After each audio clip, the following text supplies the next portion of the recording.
here from the Baker Mama, and I am so thrilled to be joining y'all today to show you how to build a masterpiece of a cheese and charcuterie board. And I hope that this experience is enjoyable and inspiring. I have the pleasure of teaching you how to build a smaller individual sized board that you will get to recreate yourself and enjoy. I'm going to get started. I'm going to share all of my best tips with you along the way, and of course if you all have any questions afterward or any follow-ups, I want to hear from you, so feel free to message or email me with anything you might have. I've got my slate board here. I've got two little mini serving bowls on there, and in those serving bowls, these will always go on your board first. I always will put any sort of spreads or any foods that have a brine to them, like olives or pickles, and then spreads like jams, honey. Today, since it's a small board, I'm going with my go-to. We're definitely gonna put some honey on there. This pairs beautifully with cheeses on the board, with fruits on the board. It's just a really nice addition to drizzle over it. So I'm gonna add that to one of my mini serving bowls. And then the other one I have olives in. I have some mixed olives in this one. I've got my serving bowls on the board first, and that's the number one, the first step. So you set kind of the base of the board. And next comes the cheeses. So with today's board, I've got a selection of 3 of my favorite cheeses, and they're gonna give you a nice variety of a hard cheese, a soft creamy cheese, and then a semi-soft goat cheese with a lot of flavor to it.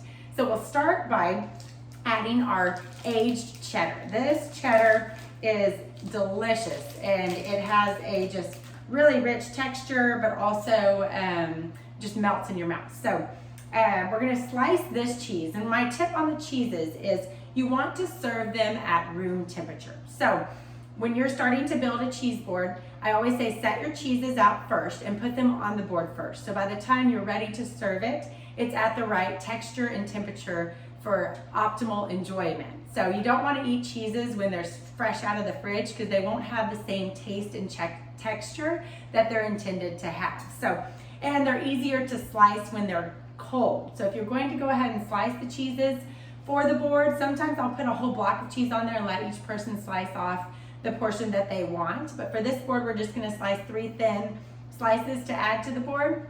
And I want to do that while it's cold so it's easier and stays together. I'm going to do the 1, 2, and just thin enough so that it's a nice thin layer on the cracker. And we're going to fan these 3 slices just on the board here. So I've got my white cheddar on the board. Next, I've got a creamy brie. This is just a wonderful cheese that spreads really nicely on crackers. It'll spread on the apple, drizzle it with some honey. It's always a favorite, and it's beautiful. And I'm gonna take just a 1/4 of this round. I've got a round brie, and I'm gonna slice a 1/4 of it into 4 more slices. So let me do that next. So I'll cut it in half. And then again, this is a cheese you definitely want to slice while it is still cold, so it will not fall apart as you're slicing it. So I've got my 1/4 of the wheel of cheese, and then I'm gonna slice the 1/4 into 4 smaller slices, and we'll fan them near the honey. I like to put it near the honey because it really pairs nicely with it. It's a saltier cheese, and it's really nice to have that drizzle of sweet honey on it. So we'll add that to the board next. So I'm just gonna fan those at the top and put the honey right there by it. Okay, next we've got our blueberry goat cheese. It's a log of goat cheese, and I'm gonna slice then again 4 slices of it, thin slices that you can either add to the top of a cracker, or you can spread on the cracker, however you enjoy it most. And I even just enjoy just eating it by itself. So you're really gonna love this one. It's coated in little mini blueberries, and it's a beautiful cheese. It's always a fan favorite and goes really fast when I put it on cheese boards. So then again, I'm gonna slice that, and we're gonna fan it up here at the top. And when I'm placing cheeses and meats and crackers and everything on a board, what you'll find is that you want to really vary the colors and the where they're placed on the board, so that when you reach into the board, all the cheeses aren't in one spot, all the crackers aren't in one spot. It's a good variety. This is how you're really building it into a beautiful masterpiece. Okay, we've got our cheeses on the board. Next, we're going to do the meats, and I'm going to teach you all how to make a salami flour. And this is so easy to do. It's a nice touch to add to a cheese and charcuterie board. And it's easy and it's beautiful. So what you're gonna do, you'll need some larger slices of salami. The really tiny ones that don't fold easily will not work. So you're gonna want the larger slices that are cut very thin. And so you'll take one slice at a time. I've got a little shot glass. Any sort of small glass or bowl would work great, but you don't want the salami to overlap in the bottom. You just want to arrange it so that it just overlaps the side of the bowl and you can still see the bottom of it. So I've got it in the shot glass and I'll see the bottom of it the whole time. And you're just gonna overlap each layer, each slice, so that they cover the edge of each other. And then you've got one layer of 3. I'm going to come in, and the next layer I'm going to overlap where the other 2 meet below it. So you're going to do 3 at a time and continue to layer it for 3 layers. So in total you're going to have 9 slices of salami in your flour. You can make these as big or as small as you want. Really, I think 2 layers is about as minimum as you could go to make it really look like a flour. But you could go up to 10 layers if you have some really thin meat and a really big glass. So like a wine glass works great for it, for making the bigger flours. So I've got it layered in there, and you can still put your finger down in the middle so that there's a little gap. And I'm just gonna place this and reserve its spot on the board. So I'm gonna make it the center of the board. It's where the eye goes. It's going to be the special touch that will make it just wow when you look at it. So I'm going to leave that there, and we'll remove the glass from it once we're ready to finish off the board. So I've got the salami on there. I also am going to add some prosciutto. This is a favorite on a cheese and charcuterie board. Everyone loves it. It pairs really nicely with all of the cheeses as well as the fruits and the crackers on the board. So with the prosciutto, we're just going to fan it. I usually will take a thin slice and cut it or pull it in half. It's very easy to pull in half. And then I'm just going to arrange it on the top corner of the board, or the lower corner of the board here. One corner of the board, and placing it there. Okay, we've got our meats on the board. Next, we're going to add our grapes. So I've got just a small bunch of grapes. Grapes are great for adding to a board because what I like to say is they're kind of like a palate cleanser. You've got your rich cheeses, your salty meats, and you've got a lot of flavors going on. So it's nice to kind of cleanse the palate once you've had a bite of or a combination of something before you move on to a different combination. So we've got our grapes on there. I'm gonna hold off on the apple and I'll answer that question. One of my #1 asked questions about it, it's gonna go on there last. So next we're gonna add crackers. I've got 2 different crackers. I've got some just salted round pita crackers, which are great. They're plain and they don't add much flavor, so that the flavors of the cheeses and the spreads come out really nicely. And then I've got a fig and olive crisp, which has flavor, really nice texture, and it just gives you, again, that variety and that combination of taste as you're enjoying the board. So we'll put a few of the pita crackers up here, and I paired that kind of next to the blueberry goat cheese, because then again, the blueberry goat cheese has a lot of flavor going on, so it's nice just to have a plain cracker to go with it. And then I'll put the the fig and olive. They have a raisin flavor too out there. So many flavors of crackers to choose from. So I've got the fig and olives. I'm gonna put them up here by the brie cheese. And I just fan those and stack them on there. So I've got our crackers on there. Next, we're gonna add the accompaniments. And this is where you really can just fill in the board with all the little goodies and snacks that you would enjoy. And I'm gonna use some of my favorites on this board today. I've already got our olives, but I love, love, love putting cornichones on a board. They're little mini pickles, and they're great for snacking on. They're great for pairing with the cheeses on the board. So we'll just pile some on there. I've got some dried apricots. These are great. One of my favorite combinations when enjoying a cheese board is to spread a little creamy brie cheese on a apricot, drizzle it with a little honey, and eat it just that way. Try it, you are sure to love it. It's one of my favorites, and I always put dried apricots on my board. So we'll put those on there. We've got some candied pecans. You can really use any nut. I use Marcona almonds sometimes, but these are really nice because they have a little sweetness to them, just slightly sweetened. And again, they pair well with cheeses as well. I like to pinch off a little piece of the aged white cheddar and put it with a candied pecan, so you've got that sweet and salty and creamy and crunchy textures going on. It's really, really, really good. I'm getting hungry as I talk about this. Okay, so I've got that on there. Now we're gonna go with the fruit. So the final touches, I've got our apple. My number one asked question is, how do you keep the apples and pears from going brown on a board? So I want to give you my best tip on that. I always cut it and put it on there last, and when I add it to the board, I expose as little of the white part of the apple as possible. So it's just merely cutting it into thin slices, arranging it on the board so as little of the white portion is showing as possible.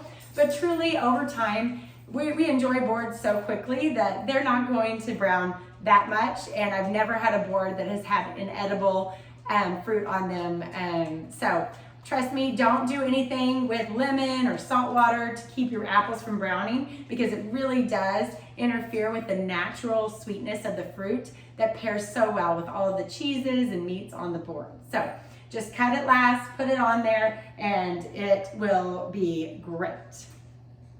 So I'm gonna cut my apple. And then again, you want them to be thin, manageable slices so that you almost are using them as a cracker on the board. They being able to use a slice of apple to put some cheese on and wrap prosciutto around. It is a delicious addition, and you don't want it to be a huge chunk of apple. So I'm just gonna add a little bit on there. I'm gonna fan those over here by the grapes. Then again, just showing just a little bit of the whites on there. And next, I always like to add something seasonal to the board. So right now we're in summer, figs are in season, and these are just so great on a cheese board. So fresh fig pairs nicely as well with all of the cheeses and meats, and just nice to snack on. So I'm putting that on there, but certainly choose the fresh fruits or seasonal items that you find at your store that you and your loved ones enjoy the most. I could say strawberries are a great addition, any sort of berries. You could do peaches on the board. Peaches and prosciutto pair really well together. So I really encourage you to get creative and use the foods that you would enjoy most and that you can easily find. See how beautiful these figs are right now? Can you all see that? So I'm gonna add those there. I'll just quarter it and add it to the board. And then we're almost done. It truly is such a simple activity to do and enjoy. So next, we're gonna just finish it off. I like to just garnish it with a little bit of rosemary to make it even more beautiful. Certainly not necessary, but the rosemary actually does pair nicely with several of the cheeses and meats. And so if you pick off little leaves of it and add it to your cheeses, you're sure to enjoy it as well. So we're first gonna just remove our shot glass from the salami flour, and it just is sitting right there so adorably. And then we're going to take a few sprigs of rosemary and add them to the board, and just really makes it, just elevates it just a little bit so that it feels fancy, and of course it's just beautiful. So friends, that is all there is to it. This is all about just arranging beautiful foods on a board, and it's just amazing how simple it is, but how enjoyable it is. Just a great way to bring family together, to bring friends together, and to enjoy great food and each other's company.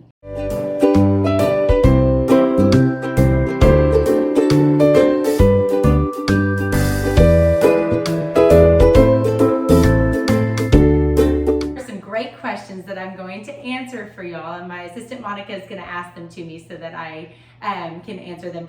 Awesome. All right, they would love to know, How many foods go on a board? Ooh, I mean, that's a great question. It just depends on how many you're serving. So for me, I always take into account who is the audience, what are we eating it for? Are we eating it for an appetizer or a main course? One thing I say when you're enjoying it as an appetizer, you don't want to overfeed your crowd so that they won't eat the main course. Say you've prepared a beautiful meal that you guys are going to enjoy after you enjoy an appetizer of a cheese and charcuterie board. So take that into account. If you have my Beautiful Boards book, I have a lot of guidelines in there for how many ounces per person per occasion to consider. But I usually will put 3 cheeses, a couple meats, a good variety of fresh fruits on there, and then a lot of accompaniments so that people can snack and graze on it for a while. All right. Do sweets belong? Oh, of course. There's many boards that I will add a little chocolate to. Some chocolate covered almonds are great on a board, and little cookies or brownie bites are nice on a board. It certainly then again depends on the occasion. If you're eating it as an appetizer and you have a dessert planned later on, you wouldn't want to put too many sweets on the board, but sweet things pair really nicely with cheeses, and in a lot of countries cheese boards are their desserts. So it's nice to add a little bit of sweets in there to make it a full experience. What doesn't keep for very long? Oh goodness, I mean, with a board, I always say don't let it set out for more than 2 hours. So really everything on the board should keep well for 2 hours. I gave you the tip on the apples. I think they keep great as well if you just keep them sliced and near each other. And foods, once you have this beautiful masterpiece out in front of people, it goes so fast that you don't have to worry about things going bad too quickly because it's gone before you know it. So a good tip I always say is I'll put enough out to get everyone going, and depending on the size of the group, but I'll also be able to easily replenish if we need to. So if I see items are running low, I will come back and replenish them rather than putting out massive amounts that might not get eaten up right away. Awesome. And how can you be sanitary with a large group? Oh, that's really good. I mean, you always want to encourage people to wash their hands, but we definitely serve ours with little food picks that you can easily, this board is for one, so you can just dig right in with your hands, but for a crowd, if everyone's grazing on it, have little food picks or toothpicks available so that they can get the small items. Have a lot of cheese spreaders available and cheese slicers so that each person can slice their own. Also have their own, each person can have their own spreaders for their plates so that when they sit down or walk away from the board to enjoy it, they have their own utensils to use. So it's all about having several serving utensils available so that people don't have to use their hands. All right, and one last question. Absolutely. Is anything off limits? Oh, nothing's off limits. Seriously, if you look at my board, there's a board for everything. We have a s'mores board, we have breakfast boards with pancakes on them, we have lunch boards with grilled cheese on them, we have a pizza board. I mean, there's truly nothing is off limits. So it's all about the fun of putting amazing food on a board and just experiencing it. It's all about the experience. I hope you all enjoy this activity. I hope you all enjoy the foods that you're going to eat on this board. And please, please feel free to reach out with any questions or if you need any more inspiration. I'm here for you, and I would love to provide some of my best tips and tricks.